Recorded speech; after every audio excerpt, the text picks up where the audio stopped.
because you see he know who to be genuine with, Yeah. and he know who to be. And I'm not saying that in a rah-rah fashion. He just knows how to be appropriate and applicable. That's the game of life. Real talk. And, he is Suge Knight. Don't get it up, but I'm Baby Spider. And that meant something, even through the people that I met him through. Because what Suge Knight is Suge Knight, but Magic from A7 is Magic from A7. Big Ant from 9-7 was Big Ant from 9-7. So I ain't no that just walked up out of nowhere, hey, I'm Spider. Right. He got me from a familiar energy. Right. So, there was respect always there. My connection with Suge had nothing to do with that presence. He had just came from home. He wasn't aware of me, but he had a relationship with Magic from A7 Gangster, who had a label called Done Deal Records. Eastwood was his artist. Okay. One of our brothers. You said shout out to Eastwood. Shout out to that's my Eastwood. dog.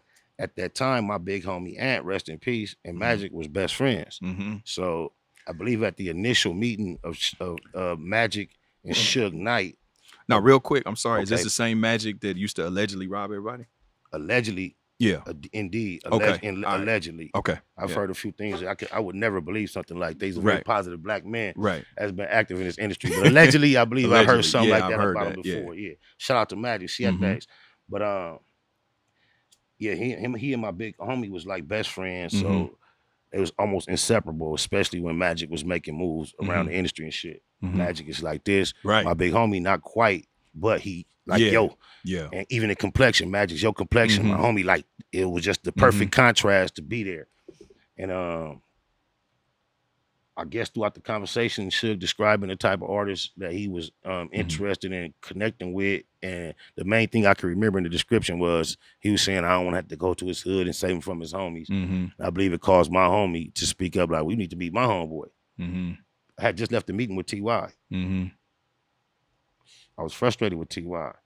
because he had me come way out to the valley to this meeting. And when I got there, he had someone there from E1 at the time. He was trying to land some distribution. And he put me on the back burner in that day. And he kept walking past me with the motherfuckers he was trying to impress. Me not being mature enough, realizing he can't do nothing for me if he can't get them in place. Right. Ignorant, artist mind. Yeah. He had a receptionist. And I told her, could you go in there and tell him in the office and tell him I gotta go, but I need some gas. And then she was like, she went in there. He a G. He came out, apologized, gave me $500, and was like, I'm gonna get at you, man. I just gotta know this was gonna go this long. Woo.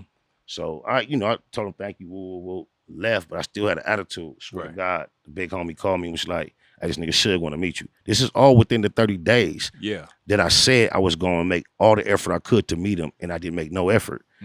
And I went up, met him, and from that meeting on, me and Eastwood were the new additions to the situation. And at this point, it's the row.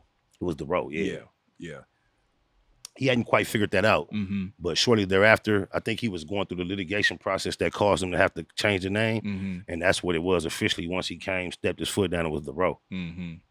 Yeah. So on the road, so what was your experience like with Suge? Because, you know, it's this is the thing. Of course, the media and all of that shit, you hear about all the shit with Suge, but all the people mainly that were close with Suge, you hear the same thing, that Suge was a good nigga.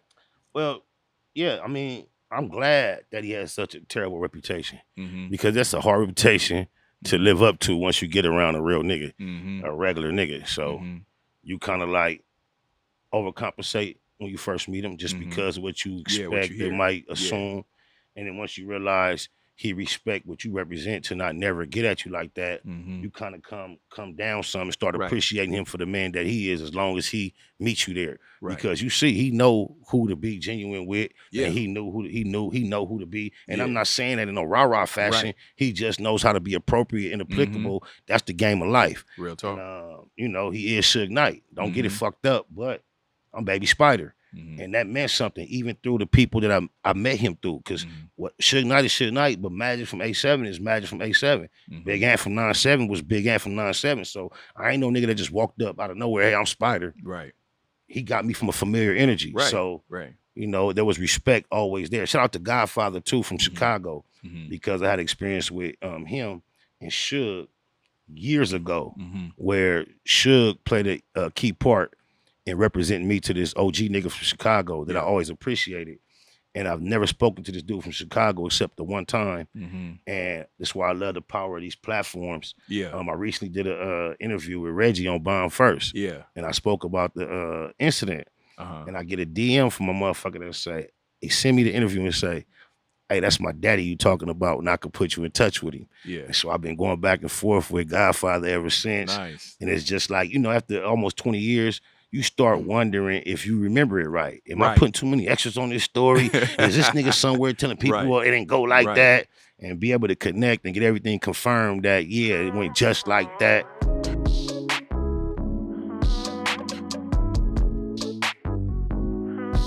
I'm holding court, standing trial. Why ain't I see you round back when I was down? Karma's on the way. What goes around comes around, karma's on the way. There's nothing you could do now, you gotta pay.